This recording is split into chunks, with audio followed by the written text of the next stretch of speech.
यहाँ से हम लोग साथियों डिस्कस करेंगे, देखेंगे आर और बाकी सारे की जो PIQs है। मध्यकालीन इतिहास पूरा कंप्लीट यहाँ से देखेंगे, मध्यकालीन इतिहास। सबसे पहला पॉइंट यहाँ पर क्या है तो ध्यान दीजिएगा, कह रहा है कि अरबों का जो आक्रमण और सिंध का विजय। छोटा सा ये टॉपिक है और इससे जो रिलेटेड अब तक प्रश्न पूछे गए हैं उन सारे प्रश्नों को 1 बाय 1 करके देखते हैं। सबसे पहला प्रश्न कह रहा है, चंदावर के युद्ध जो 1194 ईस्वी में हुआ, राजा जयचंद और मोहम्मद गोरी से जो पराजित हुआ है, तो चंदावर की वर्तमान भौगोलिक स्थिति क्या है। ये आर में पूछा हुआ है, जो हम PYQ आपको करा रहे हैं शॉर्ट नोट्स वाली, उसमें आप लोग जरूर ये चीज़ देखे होंगे। ठीक है, तो ये जो हुआ है उत्तर प्रदेश के इटावा जनपद में यमुना नदी के तट पर ये स्थित है। याद रखने वाला डेट है कि चंदावर का जो युद्ध है 1194 ईस्वी। याद रखिएगा, कई बार जो है अरेंज करने के लिए कालक्रम में युद्ध देखो उसमें आपसे ये पूछा जा चुका है। कन्नौज पर महमूद गजनवी के आक्रमण के समय शासक कौन था, तो यहाँ पे दिया है राज्यपाल। राज्यपाल नहीं होगा, राजपाल होगा। ठीक है, और उस समय क्या करा, मोहम्मद बिन कासिम था तो अरब। ठीक है, मोहम्मद बिन कासिम कहाँ था तो उस समय वो अरब में था। और अगला पॉइंट देखिए यहाँ पे, जिसे महमूद गजनवी है या फिर जो भी फॉरेनर उस टाइम आए, उनके दरबार में जो कवि रहे हैं, ठीक है, और उनकी रचनाएं वो बहुत प्रमुख है, उनको आप लोग ध्यान में रखिएगा। अगला कह रहा महमूद गजनवी का दरबारी इतिहासकार था तो कौन था, ये कुतुबी था। कौन था, कुतुबी था। ये बहुत ही इंपॉर्टेंट इसका ये एक इतिहासकार था। सोमनाथ मंदिर पर जब महमूद गजनवी का आक्रमण होता है उस समय चालुक्य सोलंकी वंश का गुजरात में शासक कौन था, तो भीम नाम से था, भीम नाम था उसका। और दिल्ली का प्रथम मुस्लिम शासक जो है कुतुबुद्दीन ऐबक। ठीक है, इसको ध्यान में रखेंगे। आगे बढ़ेंगे, देखेंगे अगला पॉइंट क्या कह रहा है साथी इसमें। तो देखिएगा, एक घटना एक परिणाम रहित विजय, कथन आधुनिक इतिहास में अरबों द्वारा सिंध विजय के संदर्भ में है, तो लेनपुल। ठीक है, इसके संदर्भ में ये कथन कहा गया है। गजनी जो राजवंश है उसका संस्थापक कौन था, तो अलप्तगीन, नाम आपने सुना होगा अलप्तगीन का। ये कहा है वहाँ का ये शासक था। उसके बाद से अगला पॉइंट क्या कह रहा है कि मोहम्मद गोरी का जो आक्रमण है दिल्ली पर और दिल्ली सल्तनत की स्थापना। मोहम्मद गोरी भारत पर जब आक्रमण करता है उसके साथ साथ दिल्ली सल्तनत की स्थापना, उससे रिलेटेड क्या क्या यहाँ पर पॉइंट है, तो उन सारे पॉइंट्स को एक बार देखिए। पहला पॉइंट कह रहा है साथियों यहाँ पे कि मध्य एशिया का वह शासक जो 1192 में उत्तर भारत को जीतता है, तो शिहाबुद्दीन मोहम्मद गोरी, जो इस तरीके से मध्य एशिया का पहला शासक इधर आता है जो उत्तर भारत को जीतता है। युद्ध जिसमें भारत में मुस्लिम शक्ति की स्थापना होती है, तो तराइन का द्वितीय युद्ध है ये। ठीक है, तराइन का द्वितीय युद्ध। वह शासक जो पृथ्वीराज चौहान के नाम से प्रसिद्ध है, तो पृथ्वीराज तृतीय जो है इसको जो है पृथ्वीराज चौहान के नाम से इसको जाना जाता है। अगला पॉइंट कह रहा साथियों कि भारतीय गौरव जो यश का अंतिम सूर्य किसके लिए प्रयुक्त हुआ, तो पृथ्वीराज के लिए प्रयुक्त हुआ है। किसके लिए, पृथ्वीराज के लिए। मोहम्मद गोरी का वह दास जिसने बंगाल एवं बिहार पर विजय प्राप्त की, तो बख्तियार खिलजी। कौन नहीं जानते इस बख्तियार खिलजी को, जिसने वर्ल्ड फेमस बिहार की इतनी बड़ी यूनिवर्सिटी को इसने तहस नहस कर दिया, बख्तियार खिलजी। किसके सिक्कों पर जो है बगदाद के अंतिम खलीफा का नाम सर्वप्रथम अंकित हुआ, तो अलाउद्दीन मसूद शाह। ये नाम याद रखिएगा, कई बार ये पूछा जा चुका है कि जो है बगदाद के अंतिम खलीफा का जो है नाम सर्वप्रथम अंकित हुआ, तो अलाउद्दीन मसूद शाह। अगला पॉइंट कह रहा है साथियों कि भारतीय इतिहास में सल्तनत काल के नाम से जाने वाला काल है वो 1206 से लेकर 1526 ईस्वी तक। साथ ही बता दें इसी तरीके से आर की जो PYQ की हैंड रिटन शॉर्ट नोट्स वाली क्लास है उस क्लास को आप सभी मिस मत कीजिएगा। वहाँ से आपको परीक्षा में सीधे सीधे प्रश्न देखने को मिलेगा। बहुत ही बेहतरीन तरीके से उस क्लास को बनाया गया है और पूरा उसमें कोशिश किया जाएगा पूरे मेंस को और साथ साथ प्रीलिम्स को जो है कवर करने का प्रयास किया जा रहा है। तब तक जितनी क्लासेस आ गई एक बार जाकर जरूर देख लीजिएगा। अगला पॉइंट कह रहा है कि भारतीय इतिहास में सल्तनत काल के नाम से जाना जाता हो गया है दिल्ली का वो जो प्रथम सुल्तान जो युद्ध में लड़ता हुआ मारा गया, तो इब्राहिम लोदी। ठीक है, इब्राहिम लोदी जो है ये प्रथम सुल्तान था दिल्ली का जो युद्ध में लड़ता हुआ मारा गया था। उसके बाद हम लोग आगे बढ़ेंगे, देखेंगे गुलाम वंश। ठीक है, इसी तरीके से दिल्ली सल्तनत बाकी अन्य जो वंश हैं उन सारे वंश को देखेंगे। गुलाम वंश में क्या है कि कुतुबुद्दीन ऐबक को सुल्तान की पदवी प्रदान की गई, तो गयासुद्दीन मोहम्मद ने इसको प्रदान किया। आगे बढ़ेंगे, अगला पॉइंट क्या कह रहा है, इल्तुतमिश और उसके उत्तराधिकारी। तो देखिए, सिक्कों पर जो टकसाल का नाम लिखने की परंपरा भारत में किसने शुरू की थी, तो इल्तुतमिश ने शुरू किया था। मंगोल आक्रमणकारी जो चंगेज खान भारत की उत्तर पश्चिम सीमा किसके काल में आया था, वो इल्तुतमिश के काल में ही आया था। कौन, चंगेज खान जो है ये आया था किसके काल में, इल्तुतमिश के काल में आया था और भारत की उत्तर पश्चिम सीमा के पास ये आया था। वो गुलामों का गुलाम किसे कहा जाता है, तो ये ध्यान रखिए इल्तुतमिश को ही कहा जाता है। और भारत में अगला पॉइंट कह रहा है भारत का वो मध्यकालीन शासक जो एकता व्यवस्था प्रारंभ किया था, तो एकता सिस्टम भी इल्तुतमिश ने ही प्रारंभ किया था, जिससे आगे चल के बलबन क्या करेगा, समाप्त कर देगा। आगे बढ़ेंगे, देखेंगे बलबन का और उसके उत्तराधिकारी। तो बलबन के जो राजत्व सिद्धांत को दिल्ली सल्तनत के शासक ने पुनः स्थापित किया, तो अलाउद्दीन खिलजी ने दिल्ली का प्रथम शासक जिसने दरबार में गैर इस्लामी प्रथाओं का प्रचलन प्रारंभ किया, तो ये बलबन है। सजदा और पायबोस आप जानते हैं, इस तरह की चीज़ों को स्टार्ट किया। और जिंदे इलाही है ना, अपने आप को शैडो ऑफ गॉड, रक्त और लोहा की नीति है ना, रक्त लोहा की नीति विश्वास करता था, तो कोई और नहीं, बलबन ही था। आगे बढ़ेंगे, देखेंगे अगला पॉइंट क्या कह रहा है। बलबन के काल में जो है विद्रोह करने वाला बंगाल का गवर्नर कौन था, तो तुगरिल खां, नाम याद रखिएगा, ये इंपॉर्टेंट है। तुगरिल खां जो है बलबन के काल में ये विद्रोह करने वाला बंगाल का गवर्नर था। सुल्तान जिसने गढ़मुक्तेश्वर की मस्जिद की दीवारों पर अपने शिलालेख में स्वयं को खलीफा का सहायक बताया है, तो ये कोई और नहीं, बलबन ही है। जो गढ़मुक्तेश्वर की मस्जिद है उनकी दीवारों पर अपने शिलालेखों में जो है ये स्वयं को खलीफा नहीं बताया, खलीफा का क्या बताया है, सहायक बताया है। ठीक है। सुल्तान जिसने पूरा एक वर्ष मियों के दमन और दिल्ली के निकटवर्ती जंगल कटवाने में समर्पित कर दिया, तो ये कौन सा, ये बलबन ही था। ये पूरा पूरा इतना टाइम को वहाँ पे खर्च किया। आगे बढ़ेंगे साथियों, देखेंगे इसी तरीके से खिलजी वंश से इंपॉर्टेंट क्या क्या पॉइंट्स अब तक पूछे गए हैं, उन सारे पॉइंट्स को देखते हैं। सुल्तान जिसने साम्राज्य की सीमाओं की सुरक्षा हेतु एक विशेष सेना की नियुक्ति करता है, तो ये कोई और नहीं, अलाउद्दीन खिलजी है, जो साम्राज्य की सीमाओं के लिए एक विशेष सेना की क्या करता है, नियुक्ति करता है। अलाउद्दीन खिलजी की विजयों को काल क्रमानुसार व्यवस्थित कीजिए, तो बहुत ही इंपॉर्टेंट ये विजय है, पीसीएस और आरआर पूछा जा चुका है। गुजरात, रणथंबोर, चित्तौड़ और वारंगल, ये 4 हैं, इनको आपको क्रम में ऐसे सेट करना है, यही क्रम इसका होगा, सो काल क्रम में व्यवस्थित करना है। आगे बढ़ेंगे साथियों, देखेंगे अगला पॉइंट क्या कह रहा है। दिल्ली के सुल्तान जिसने उत्पादन या उपज का 50%, कितना, 50% जो है भू राजस्व के रूप में वसूला था, तो ये कौन था, अलाउद्दीन खिलजी था। 1303 में काकतीय जो शासक की सेना थी, उस सेना को वारंगल में परास्त किया, तो अलाउद्दीन खिलजी की ये सेना थी। ठीक है, उनको परास्त करता है, फिर और आगे बढ़ता है। आगे इसके अन्य पॉइंट्स में क्या क्या है, तो घड़ी अथवा गृह कर ये लगाने वाला दिल्ली का प्रथम सुल्तान कौन था, तो भी अलाउद्दीन खिलजी था। इससे रिलेटेड जितने इतिहास के से कोई पॉइंट्स बनते हैं उसको आप एक जगह तैयार कर लीजिएगा। इसके साथ साथ बता दें, बलबन और आपका मोहम्मद बिन तुगलक, उससे संबंधित एमबीडी जिसको शॉर्ट में कहते हैं, ठीक है, मोहम्मद बिन तुगलक, इससे संबंधित बहुत सारे पॉइंट्स अभी आगे आएंगे जिसको हम लोग डिस्कस करेंगे। उन सारे पॉइंट्स का उपयोग जरूर अच्छे से तैयार कर दीजिएगा। और जो है इसमें जो पॉइंट 9 है उसका नोट्स कोशिश करके जरूर बना लिए। परीक्षा का अंतिम दिन में ना ही आपको कोई पीडीएफ काम आएगा, ना ही किसी तरीके कोई बुकलेट, जो आपका शॉर्ट नोट्स रहेगा वही आपको बार बार रिवीजन करके जो आप गलत किए रहते हैं क्वेश्चन उसको बार बार रिवाइज करिएगा। आगे बढ़ेंगे, देखेंगे अगला पॉइंट। 1306 ईस्वी सन के बाद अलाउद्दीन खिलजी के समय दिल्ली के सुल्तान तथा मंगोलों के बीच सीमा क्या थी, तो सिंधु वहाँ की सीमा थी। शर्की सुल्तानों के शासनकाल में वह स्थान जिसे पूर्व का सिराज कहा जाता था, तो जौनपुर मोस्ट इंपॉर्टेंट है ये, कई बार अभी पिछली बार भी आर में स्टेटमेंट वाले में करके पूछा गया था।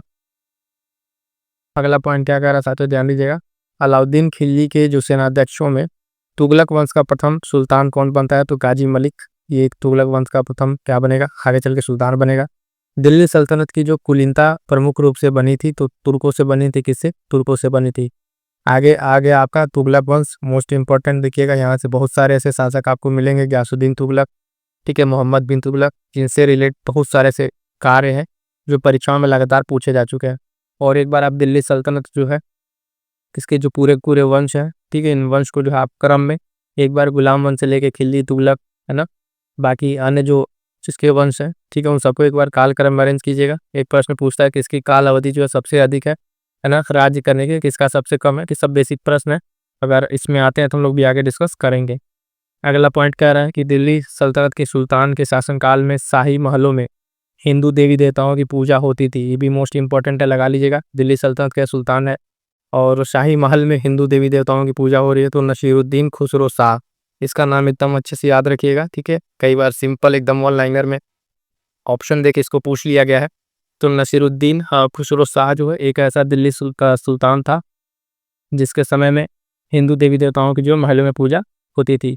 अगला पॉइंट कह रहा है साथियों, ध्यान दीजिएगा कि वह सुल्तान जिसने साम्राज्य की सीमाओं की सुरक्षा हेतु एक विशेष सेना को नियुक्त किया था, तो यहाँ पर अलाउद्दीन खिलजी नियुक्त किया था। अलाउद्दीन खिलजी की विजयों को कालक्रमानुसार व्यवस्थित कीजिए, तभी ये वाला पॉइंट हम लोग देख चुके हैं। ये 2 पॉइंट रिपीटेड है। आगे बढ़ेंगे, देखेंगे अगला पॉइंट। वह राजवंश जिसके अंतर्गत जो है विजारत है वो चरमोत्कर्ष पर था। क्या था? चरमोत्कर्ष पर था। तो ये तुगलक है। भारत में सर्वप्रथम सांकेतिक मुद्रा टोकन करेंसी का प्रचलन किया था मोहम्मद बिन तुगलक। मोस्ट इंपॉर्टेंट लगा लीजिए, है ना। इसके जो 4-5 अभियान है, कराची अभियान और दोआब में टैक्सेशन बढ़ाना, राजधानी परिवर्तन, तो एमबीटी को 4-5 जो वर्क है आप अच्छे से उसको तैयार कर लीजिएगा। उन सबका जो शॉर्ट नोट्स हम आपको टेलीग्राम पर प्रोवाइड कराते रहते हैं, जो आपके रिवीजन के लिए बहुत ही हेल्पफुल रहेगा। और देखेंगे अगला पॉइंट कि दीर्घ अवधि तक शासन करने वाला सुल्तान था, तो मोहम्मद बिन तुगलक आपका है ये। दिल्ली का वह सुल्तान जिसने अलाई आमीरों को जो है ख्वाजा ताश या सहदास माना था, तो मोहम्मद बिन तुगलक है। और राज्य के खर्च पर हज की व्यवस्था करने वाला पहला भारतीय शासक था, तो फिरोज शाह तुगलक। इंपॉर्टेंट लगा लीजिएगा इसको, है ना, ये पूछा हुआ है कई बार। अगला पॉइंट कह रहा है कि सर्ब जो कर है उसको लगाया था, तो ये सिंचाई का नाम का कर टैक्सेशन है। अगला एक पॉइंट यहाँ छूटा देखिएगा कि दिल्ली का वह सुल्तान जिसने रोजगार कार्यालय, दीवान खैरात और दारुल शफा की स्थापना करता है, तो फिरोज शाह तुगलक। अभी हमने आपसे कहा कि फिरोज शाह तुगलक, गयासुद्दीन तुगलक, है ना, एमबीटी, इसको भी ध्यान रखिएगा। तो इतने सारे हैं जिससे रिलेटेड सब काम है, और ये फ्रिक्वेंटली आपसे कई बार स्टेटमेंट में, कई बार सिंपल वन लाइनर के रूप में आपसे ये प्रश्न पूछे जा चुके हैं। तो हो गया ना, रोजगार कार्यालय, दीवान खैरात, दारुल शफा, सब कौन है? ये फिरोज शाह तुगलक है। शर्ब जो एक तरीके का टैक्स था, एक इस पे लगाया गया था, तो सिंचाई के लिए लगाया गया था। आगे बढ़ेंगे, देखेंगे अगला पॉइंट। दिल्ली का वह सुल्तान जिसने एक अनुवाद विभाग, ट्रांसलेशन डिपार्टमेंट की स्थापना की, जिसने दोनों संप्रदायों में लोगों के गुस्से की विचारों को समझ बेहतर हो सके, इसलिए जो दोनों संप्रदाय थे, तो ये काम भी किया था किसने? फिरोज शाह तुगलक ने किया था। जौनपुर शहर की स्थापना की थी, तो फिरोज शाह तुगलक ने। किसने? फिरोज शाह तुगलक ने जौनपुर शहर की स्थापना करता है। अगला पॉइंट देखिएगा, दिल्ली के ब्राह्मणों पर भी जजिया लगाने वाला सुल्तान कौन था? तो ये भी फिरोज शाह तुगलक था, जिसने जो है ब्राह्मणों पर भी क्या कर दिया? जजिया टैक्स लगा दिया था। टोपरा तथा मेरठ से अशोक के 2 स्तंभ, उनको दिल्ली किसने लाया था? तो फिरोज शाह तुगलक ने। अशोक के 2 स्तंभ थे, एक स्तंभ टोपरा और एक मेरठ। उन दोनों स्तंभों को जो है मंगवा के कहाँ पे? दिल्ली में ला दिया। किसने? ये फिरोज शाह तुगलक ने उसको ट्रांसफर करा दिया दिल्ली में। अगला पॉइंट कह रहा साथियों, तो बेरोजगारों के सहायता के लिए, ठीक है, दिल्ली में रोजगार कार्यालय की स्थापना वही फिरोज शाह तुगलक। सर्वप्रथम लोक निर्माण विभाग की स्थापना, तो फिरोज शाह तुगलक। ये देखिए कैसे हम बता रहे हो, क्या नोट कीजिएगा, एक जगह फिरोज शाह तुगलक लिखिएगा, ठीक है। एरो बना के सारे इसके जितने काम है एक जगह आप ऐसे नोट बना के कर लीजिएगा। तो एक जगह जब बॉक्स आप खोलेंगे तो फिरोज शाह तुगलक से रिलेटेड सारे काम मिल जाएंगे। एक जगह एमबीटी मोहम्मद बिन तुगलक के बना लीजिएगा। तो इस तरीके से जिस भी आपके सुल्तान के ज़्यादा काम है, उन कामों के एक जगह आप नोट कर लेंगे, तो आपको रिविजन करने में आसानी होगी, ठीक है, और कन्फ्यूजन भी नहीं होगा। तैमूर, अगला पॉइंट कह रहा है, तैमूर ने भारत पर आक्रमण किया, दिल्ली को लूटा, तो नसीरुद्दीन महमूद के काल में, ठीक है। तैमूर का आक्रमण जो है नसीरुद्दीन महमूद के काल में, और तैमूर का आक्रमण जो है ये आपसे पूछा है कालक्रम में अरेंज करने के लिए प्रश्नों में, ठीक है, अरेंज करने वाले में ही आपसे पूछा जा चुका है। किस वंश के सुल्तानों ने सबसे अधिक समय तक देश में राज्य किया है? तो तुगलक वंश। यहाँ पर दिल्ली सल्तनत में आपका कौन सा? दिल्ली वंश के सुल्तानों में आपका तुगलकों का जो है सबसे ज़्यादा तक टाइम पीरियड रहा है। सैयद और लोधी वंश में एक छोटा सा पॉइंट देखिए यहाँ पर, बुलरुखी उपनाम से किसने कविताएं की थी? तो आपका सिकंदर लोधी, गजे सिकंदरी, ठीक है, ये सारी चीज़ें इससे रिलेटेड हैं। और सिकंदर लोधी आगरा शहर की स्थापना भी इसके द्वारा की जाती है। वह मध्यकालीन शासक जिसने उद्घोषित किया है कि राजत्व ही बंधुत्व है, तब बंधुत्व ही राजत्व है, ये बहलोल लोधी के द्वारा किया गया है। और जिसके शासनकाल में गुरु नानक देव ने सिख धर्म की स्थापना की, तो सिकंदर लोधी। किसने? सिकंदर लोधी के टाइम में इन्होंने किया है। आगे बढ़ेंगे साथियों, देखिएगा सल्तनत कालीन स्थापत्य, है ना, और कला, ये यहाँ से मोस्ट इंपॉर्टेंट है, यहाँ से प्रश्न हर बार पूछे जाते हैं। देखिएगा दिल्ली सल्तनत और मुगल, ठीक है, इन दोनों में इनकी प्रशासनिक संरचना, ठीक है, और उसके साथ साथ इनका जो स्थापत्य कला है ना, और इनसे रिलेटेड जो जितने कवि रहे हैं इस काल में, उनकी प्रमुख रचनाएं वो सारी बहुत इंपॉर्टेंट है, तो उसको अभी हम लोग देखेंगे। अभी स्थापत्य कला देख लेते हैं, उसके बाद से हम लोग क्या देखेंगे? साहित्य और साहित्यकार भी देखेंगे।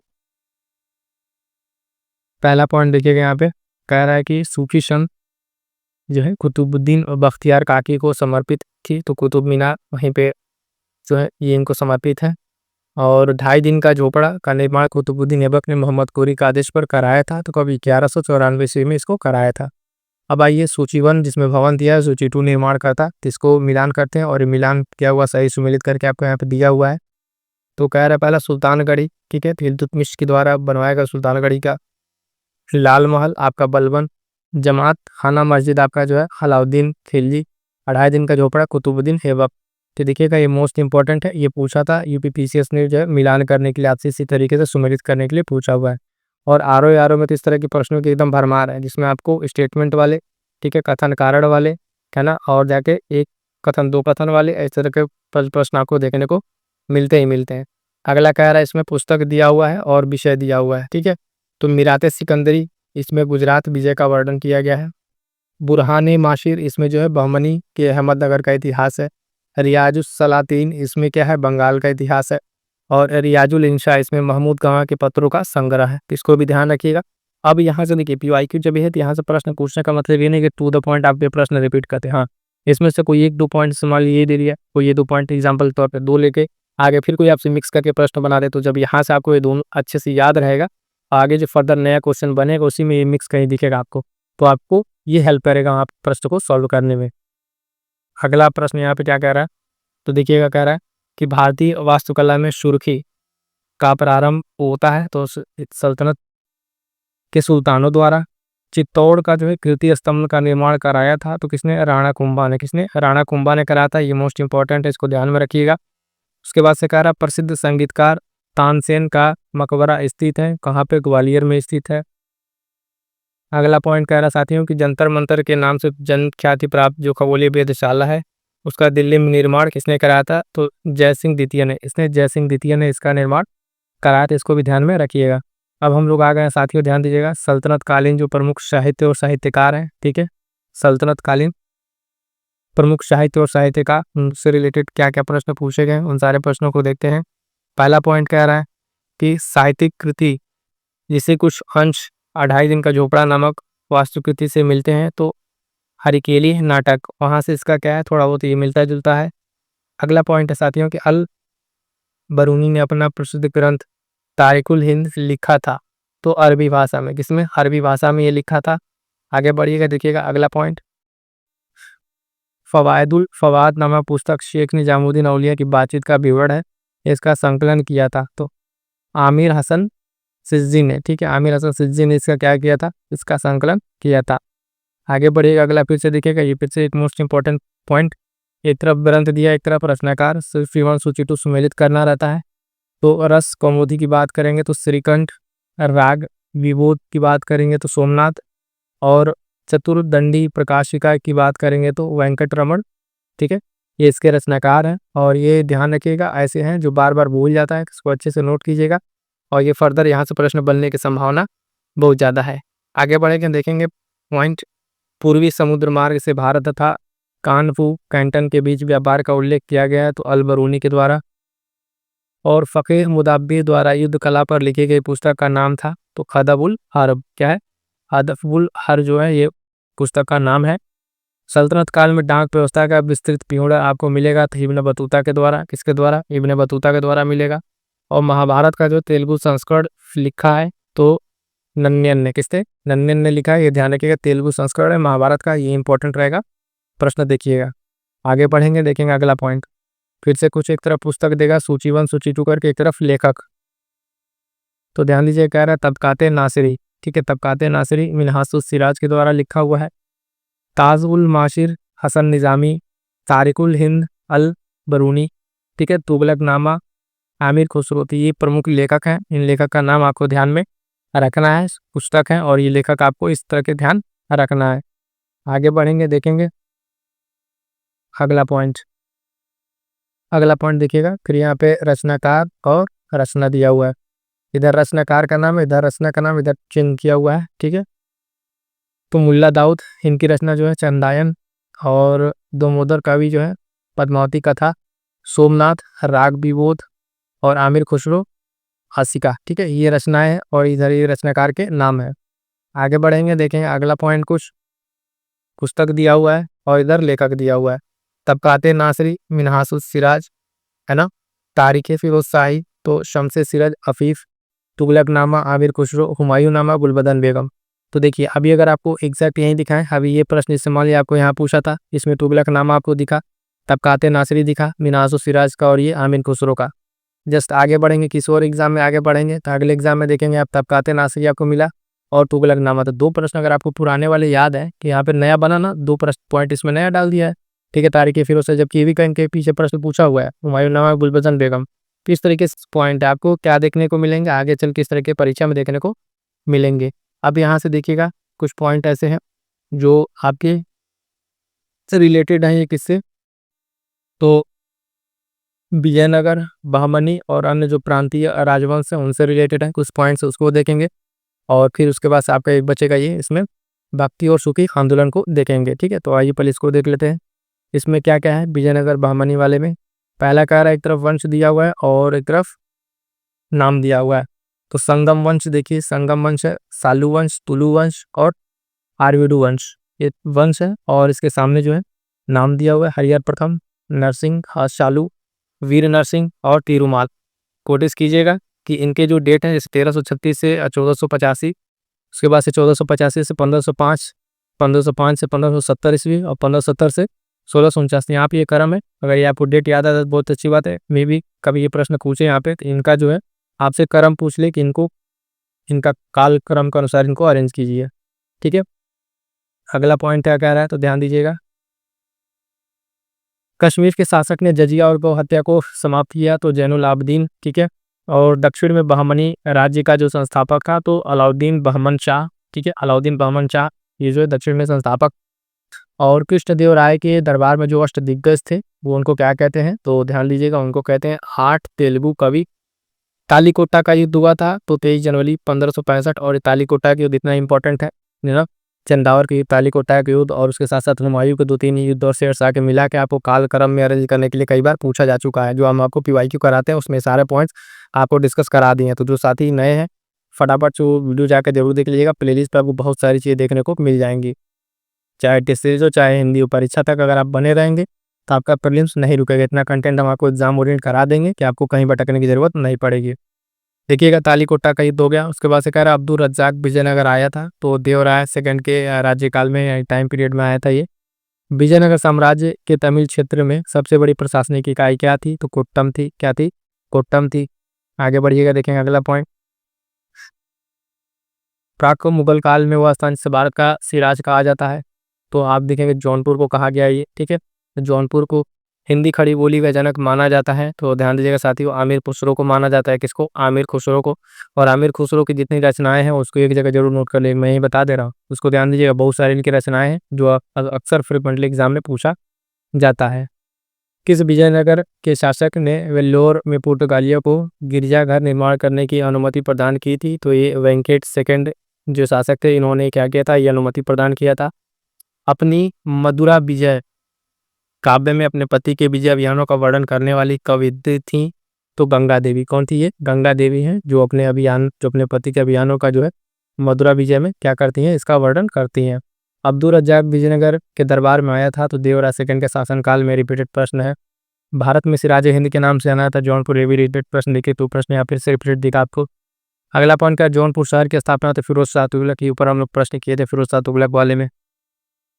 अगला पॉइंट कह रहा है इतिहासकार रॉबर्ट सीविल ने अ फॉरगॉटन एम्पायर नामक शीर्षक से पुस्तक लिखी है, इसमें साम्राज्य का नाम है किसका तो विजयनगर साम्राज्य का नाम है, ये इंपॉर्टेंट है, ध्यान रखिएगा, ठीक है। और ये अ फॉरगॉटन एम्पायर किसका जो ये लिखा हुआ है रॉबर्ट सिविल के नाम से इतिहासकार, इसका नाम याद रखिएगा, अगली बार हो सके इसी प्रश्न में से आपसे पूछ ले ये फॉरगॉटन एम्पायर किसका है तो रॉबर्ट सिविल का है, ये ध्यान में रखिएगा।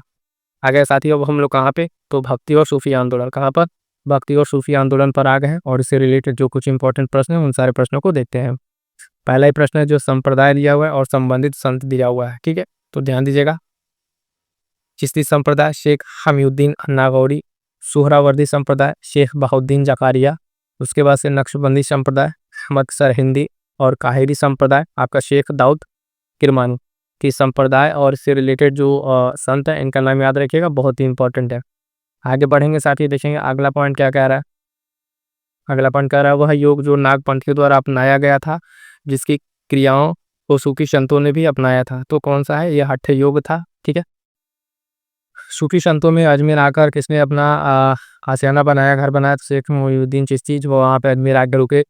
प्रसिद्ध कवि अमीर खुसरो सूफी संत के अनुगामी थे। ठीक है, तो शेख निजामुद्दीन औलिया के ये अनुगामी थे। ख्वाजा मुइनुद्दीन चिश्ती ये शिष्य थे। ख्वाजा उस्मान हारूनी के ये शिष्य थे, है ना। ये पॉइंट आपके आर में पूछा जा चुका है। शेख निजामुद्दीन औलिया ये शिष्य थे। तो बाबा फरीद, ठीक है, बाबा फरीद, सब नाम ध्यान रखिएगा। आपसे ये पूछा जा चुका सारा प्रश्न, और इसी में से घूम फिर के आपसे प्रश्न बनता है। तो वो प्रश्न जब गलत होता है तो आप कहीं ना कहीं कंपटीशन से बाहर हो जाते हैं। सूफी संत महबूब इलाही कौन कहलाता था? तो शेख निजामुद्दीन औलिया। वह सूफी संत जिसके विचारों को सिख धर्मों के जो धर्म ग्रंथ है, हादि ग्रंथ, उसमें संकलित किया गया है। तो फरीदुद्दीन गंजी शकर, इनकी जो कुछ विचार हैं उसको उसमें संकलित किया गया है। शेख उल हिंद की पदवी प्रदान की गई है। तो शेख सलीम चिश्ती को, किसको? शेख सलीम चिश्ती को प्रदान की गई है। अगला पॉइंट कह रहा है सूफीवाद के सिलसिलों में संगीत के विरुद्ध कौन था? तो नक्शबंदी संप्रदाय जो है ये उसमें क्या था? संगीत के बिल्कुल विरुद्ध था। अगला पॉइंट है सूफियों में कृष्ण को औलिया के रूप में मानता है कौन? तो शाह मोहम्मद गौस जो है, ये जो है क्या मानते हैं? कृष्ण को औलिया के रूप में मानते हैं। कबीर आपके शिष्य थे, तो रामानंद के शिष्य थे, ये आपको ध्यान रखना है। अगला पॉइंट है मीराबाई समकालीन थी, तो चैतन्य महाप्रभु के, है ना। जो इंपॉर्टेंट कुछ लोग हैं, पर्सनालिटी हो, उसको में भी ध्यान रखिएगा कौन किसके समकालीन है। इस तरह के भी प्रश्न आपसे पूछे गए हैं। उसके बाद से कह रहा है कि इस भक्ति संत के शिष्यों के प्रयास से वृंदावन एक तीर्थ स्थल हो गया। तो चैतन्य के जो भक्ति थे, भक्ति के उनके हैं भक्त, और उनके शिष्यों की वजह से क्या है? वृंदावन एक स्थल हो गया। और अभी वर्तमान में जो है बाबा प्रेमानंद को आप देख ही रहे हैं, जिनके वजह से इसकी ग्लोरी कितनी बढ़ गई है। गुरु नानक का जन्म स्थल था, तो तलवंडी, आप जानते हैं तलवंडी। अगला पॉइंट देखिएगा कि हुजूर साहब का गुरुद्वारा किसकी याद में बना था? तो गुरु गोविंद सिंह की। ठीक है, अगला पॉइंट कह रहा है कोई व्यक्ति किसी व्यक्ति को उसका धर्म संप्रदाय या जाति न पूछे, यह कथन है तो रामानंद का है। उन्होंने कहा है कि इस चीज को न किया जाए, लेकिन भारत में तो ये बहुत ज्यादा हावी है। पुष्टि मार्ग के दर्शन को प्रारंभ किया था, तो वल्लभाचार्य ने। और इस तरह के जितने आपके मार्ग है, दर्शन है, उससे आप जैसे रामानंद का ये वल्लभाचार्य हो गया, रामानुज हो गए, है ना, शंकराचार्य हो गए, इन सबका जो है आप एक जगह नोट कर लीजिएगा, वहां से प्रश्न हर बार पूछा गया है। अगला पॉइंट कह रहा है साथियों सुप्रसिद्ध मध्यकालीन संत शंकरदेव संबंधित थे, तो आपके वैष्णव संप्रदाय से। वारकरी संप्रदाय का संत कौन था? तो नामदेव। ठीक है, नामदेव से रिलेटेड कई सारे पॉइंट्स आपसे परीक्षा में पूछे जा चुके हैं। अगला कह रहा है भक्ति आंदोलन को प्रारंभ किया गया था, तो अलवार संतों के द्वारा। और नेक्स्ट पॉइंट है भक्ति संस्कृति का भारत में पुनर्जन्म हुआ, तो 15वीं और 16वीं शताब्दी में ये आपका यहाँ पर होता है। अगला पॉइंट कह रहा है इस्लाम से प्रभावित भक्ति आंदोलन के नायक कौन थे? तो ये नामदेव है, जो इस्लाम की चीज़ों से प्रभावित थे। ठीक है, अगला पॉइंट कह रहा है मलुक दास एक संत कवि थे, तो कड़ा। ठीक है, इसको ध्यान रखिएगा। निजामुद्दीन औलिया और मोइनुद्दीन चिश्ती थे, तो आपके सूफी संत थे। क्या थे? ये सूफी संत आपको ध्यान में रखना है। ठीक है, आप देखते हैं यहाँ पे सल्तनत कालीन जो मिसलेनियस है उसको देख लेंगे। यहाँ तब आपका दिल्ली सल्तनत कंप्लीट हो जाएगा। इसके बाद से आपका क्या बचेगा? मुगल काल बचेगा। तो देखिएगा फटाफट से, कह रहा है जौनपुर के शर्की वंश का अंतिम शासक कौन था? तो हुसैन शाह। ठीक है, ये पूछा हुआ प्रश्न। सूचीवन आपका शासक और राज्य, तो फटाफट से इसको देख लीजिए कौन कौन से राज्य और कौन कौन से शासक। राणा हमीर आपका मेवाड़, राणा चुंगा जो है मारवाड़, मलिक राजा फारूकी जो है खानदेश, और मलिक सरवर जो है आपका जौनपुर। ये मोस्ट इंपॉर्टेंट है, लगा लीजिएगा। अगला पॉइंट कह रहा है साथियों कि वह नगर जो इराक में सुन्नी त्रिकोण का भाग नहीं था, तो ये आपका कौन सा है? बसरा है। पीसीएस 2022 का ये प्रश्न है ना। ये आपका क्या है? और सुन्नी त्रिकोण का भाग नहीं था। आगे बढ़ेंगे, देखेंगे अगला पॉइंट क्या कह रहा है। खरीदादार कौन थे? तो फरमानों को भेजने वाला ये एक अधिकारी होता था। क्या था? फरमानों को भेजने वाला अधिकारी होता था। इसके बाद से आगे बढ़ेंगे तो देखेंगे अगला पॉइंट, भारत में पोलो का खेल का प्रचलन हुआ तुर्कों के द्वारा। और पैगंबर जो हजरत मोहम्मद का जन्म हुआ आपका 570 ईस्वी। सल्तनत काल का अधिकांश अमीर और सुल्तान किस वर्ग के थे? तुर्क वर्ग के थे। और अगला पॉइंट कह रहा है इसमें सल्तनत काल में भूमि को नापने के लिए जो शब्द का प्रयोग होता था तो वो मशाहत था। और लास्ट पॉइंट सल्तनत काल इनका ध्यान दीजिएगा, कह रहा है कि सल्तनत काल में सैन्य विभाग के अध्यक्ष को कहा जाता था आरिज मुवाली। क्या कहा था? आरिज मुवाली कहा जाता था। तो क्लियर है यहाँ तक? आई होप कि यहाँ तक आपको पूरा का पूरा जो है दिल्ली सल्तनत कंप्लीट हो जाता है। यहाँ के बाद से आपका जो है बात का मुगल काल स्टार्ट हो जाएगा। ठीक है।